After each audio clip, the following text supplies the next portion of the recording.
नमस्कार. दिव्यबंधू dairy form या YouTube चॅनलवर आपलं सहर्ष स्वागत आहे. मित्रांनो, आज 16 फेब्रुवारी. मी तुम्हाला सांगितलं होतं 15 फेब्रुवारीला आपण V-पास लावून हळद काढणार आहोत.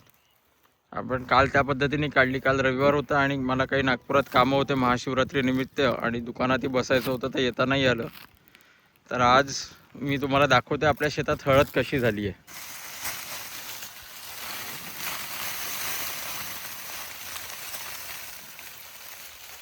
आपण बघू शकता मित्रांनो, ही हळद हे छान मस्त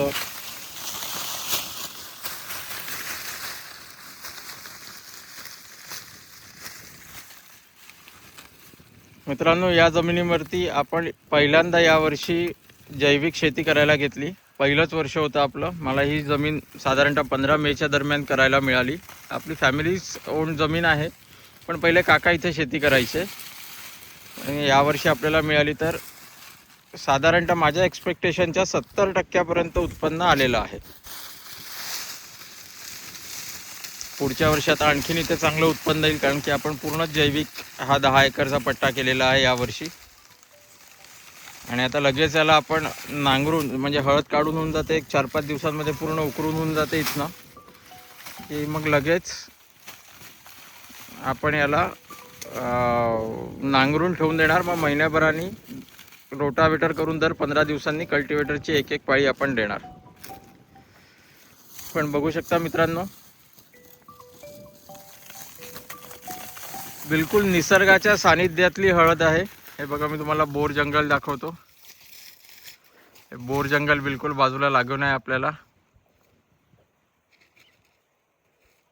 आत्ताच मी या शेतात येत असताना मला भालू क्रॉस झाला. आमच्याच गाडीकडे धावत येत होता, हॉर्न वाजवला तर तो जंगलात पळाला. असं छान आपलं हे हळदीचं आपण बेडवर लावली होती. तसा हवा होता तसा बेड पण झाला नाही. आपण बघू शकता अजूनही माझी इथे शेणखत तुम्हाला दिसेलच, शेणखताचे गडे. मी जवळ घेतो बघा, हा जे काळं काळं आहे पूर्ण जैविक हळद असते आपली. हीच गायींना खाऊ घातल्या जाते. रोज साधारणतः आपल्याला 2 किलो हळद लागते गायींच्या शेडमध्ये. आणि हीच हळद आपण आपल्या शॉपमध्ये विकायला ठेवणार आहे. तर गुढीपाडव्याला आपल्या दुकानामध्ये हळद विकायला येईल. 1 किलोचा पॅक असेल. तर आपल्याला कसं बुकिंग करायचं आहे ते आपण ठरवून त्या पद्धतीने वर्षभराची हळद साठवून ठेवा. यावेळेला आपण प्लॅस्टिकच्या बरणीमध्येच हळद देणार आहोत, म्हणजे तुम्हाला परत हळदीचं घरी दुसरं भांडं करण्याची गरज नाही. छान मस्त ही 4 एकरमध्ये हळद होती. आणि बाजूलाच गहू पण आहे, तुम्हाला सांगितलंच होतं. इथेच धने पण लावलेले आहेत, म्हणजे सांबार लावला आहे आणि त्याचे आपण धने घेणार आहोत, तेही दाखवतो तुम्हाला. धनाला थोडा वेळ लागेल, साधारणतः एप्रिल महिन्यामध्ये धने येतील.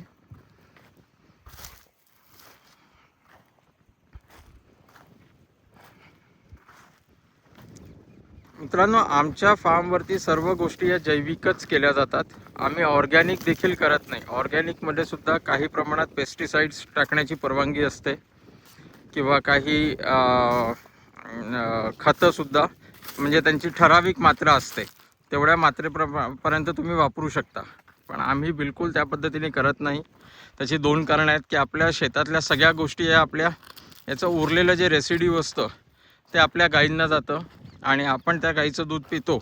तर त्याच्यामुळे आम्ही बिलकुलच इथे कुठल्याही परिस्थितीमध्ये बाहेरचं काहीही टाकत नाही. थोडा त्रास होतो शेती करताना, पण चालेल. आपल्याला आपला ब्रँड जो बनवायचा आहे तो विश्वासार्हतेवरती बनवायचा आहे.